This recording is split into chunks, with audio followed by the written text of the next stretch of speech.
السلام عليكم. كل واحد فينا عايز يتجوز واحدة حلوة وحنينة، فاشونيستا بس محتشمة، واجتماعية بس ملهاش غيرك، ورومانسية بس ملهاش في الهدايا، وما بتشتغلش وبتساعدك في مصاريف البيت، وصاحبة موقف وليها شخصية بس تسمع كلامك من سكات. المفاجأة بقى عشان الكوليكشن ده كله انت محتاج تتجوز مش أقل من 12 واحدة، ودي حاجة ولا الشرع ولا القانون ولا مرتبك الكحيان هيقدر يستوعب.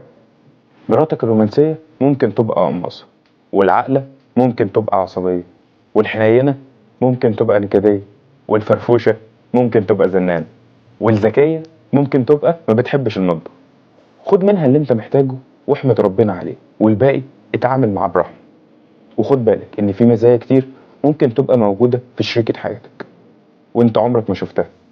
عارف ليه عمرك ما شفتها؟ علشان انت قافل عينك بالعيوب ومنكد على نفسك وعليه.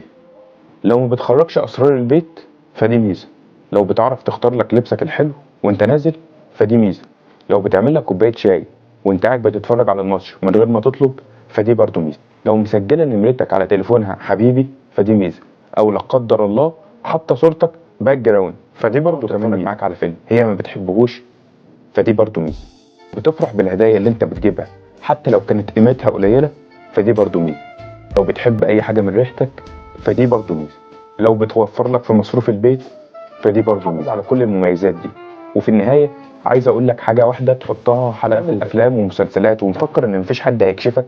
احب اقول لك ان انت في الاخر هتقع، مش بس كده، مش هتبقى فضيحه بس، دي هتبقى موسم كامل من الدراما والتحفيل. احب اقول لك يا عزيزي ان الستات عندها GPS بيرصد اي حاجه خاصه بالخيانه، والخيانة مش رجولة، والخداع مش شطارة، واللي بيخون مراته النهاردة بكرة الزمن هيخونه أضعاف وأضعاف وأضعاف.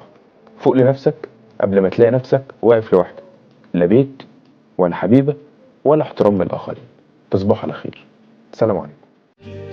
يوم بكيت منه لكم هنا